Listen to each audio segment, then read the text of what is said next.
સાથીઓ, અમે 4 વર્ષ પહેલા જનનાયક બિરસા મુંડાજીની પ્રતિમા ડેડિયાપાડામાં સ્થાપના કરતા હતા અને એમના વિચારોને ઉજાગર કરવા માટે, એમના વિચારોમાંથી આવનારી પેઢી પ્રેરણા લે માટે અમે ત્યાં પ્રતિમા સ્થાપિત કરતા હતા.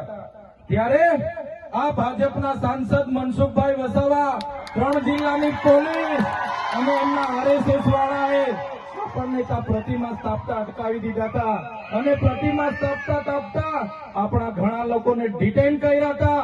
3 જિલ્લાની પોલીસ અમને પકડવા માટે આવી હતી, છતાં આપણે એમનાથી ડર્યા નથી અને બિરસા મુંડાની પ્રતિમા ડેડિયાપાડામાં સ્થાપિત કરી છે. ત્યારે આજે દેશના વડાપ્રધાનને આજે ડેડિયાપાડા આવવું પડે એ આપણા બધાની તાકાત છે. ત્યારે વડાપ્રધાન ડેડિયાપાડા આવે છે ત્યારે લોકોને ભેગા કરવા માટે 500 કરોડ આદિવાસી બજેટમાંથી જોગવાઈ કરવામાં આવી છે. હજારો બસોની વ્યવસ્થા કરવામાં આવી છે અને બધા કર્મચારીઓને એમાં લગાડી દેવામાં આવ્યા છે.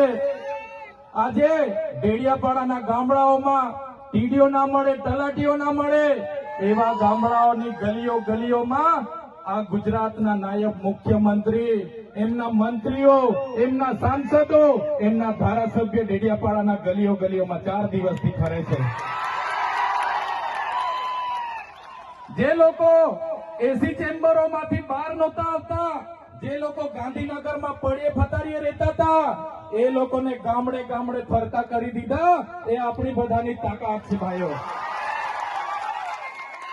ત્યારે નરેન્દ્રભાઈ મોદી આપણા કુળદેવી માતાના દર્શને જવાના છે. દેવ મોગરા એ મહારાષ્ટ્ર, મધ્યપ્રદેશ, ગુજરાત અને રાજસ્થાનના લાખો લોકોનું આસ્થાનું કેન્દ્ર છે અને દેવ મોગરા જઈને રાજનીતિ જયારે કરવા માંગે છે ત્યારે નરેન્દ્રભાઈ મોદીને હું આ મંચ પરથી કહેવા માંગુ છું, તમને જો આદિવાસીઓ માટે હિત હોય તમે દેવ મોગરા જજો, તમે હિજારી લઈને આવજો, તમે મવડાનો ચોખ્ખો દારૂ 1 બોટલ લઈને આવજો, તમે એક મરઘો લઈને આવજો, એક બકરો લઈને આવજો, દર્શન કરીને એની પ્રસાદી કરીને તમે ત્યાં જ જમીને પછી જજો.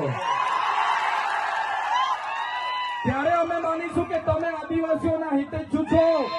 તમે આદિવાસીઓ માટે આજ દિવસ સુધી તમે 24 વર્ષથી રાજનીતિમાં છો. આગળ મુખ્યમંત્રી હતા, હમણાં વડાપ્રધાન છો.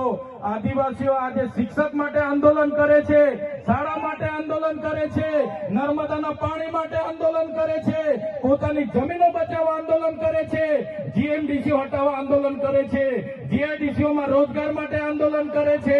ત્યારે નરેન્દ્રભાઈ મોદીજીને કહેવા માંગુ છું, હવે અમે લડેંગે, જીતેંગે, જિંદાબાદ, મુર્દાબાદ આવેદન નિવેદન કરવા માંગતા નથી. હવે અમે લડવા માંગતા નથી. હવે ધરણા પ્રદર્શન બંધ, હવે આંદોલન બંધ. જો અમારી 5મી અનુસૂચિ, જો અમારા પૈસા, જો અમારી અનામત, જો અમારી 73 એની જમીનોને આવનાર દિવસોમાં જીએમડીસી ના નામે માગશો, માલસામોટ પ્રોજેક્ટના નામે માગશો, હાઇડ્રો પ્રોજેક્ટના નામે માગશો, અણુ મથકના નામે માગશો, તો અમે આંદોલન નથી કરવાના, અમે નેપાળવાળી કરવા માટે ગાંધીનગર આવવાના છે. અમે નેપાળવાળી કરવા માટે ગાંધીનગર આવીશું. તે દિવસે તમારો ને અમારો સામનો થશે, તે દિવસે ખબર પડશે ઓરિજિનલ આદિવાસીઓ કોણ છે.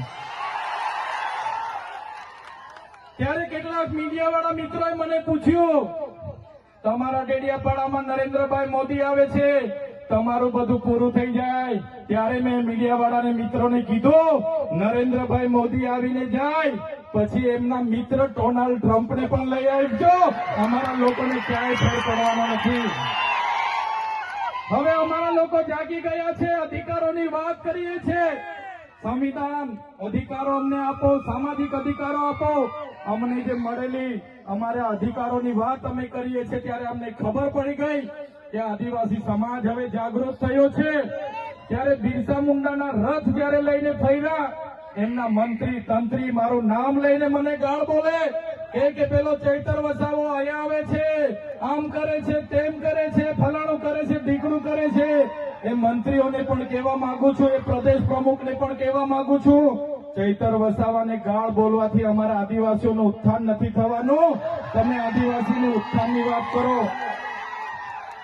મને ગાળ બોલવાથી અમારા લોકોનો જો વિકાસ થઈ જવાનો હોય તો હું દરરોજ તમારી ઓફિસે તમારી ગાળ ખાવા માટે પણ તૈયાર છું.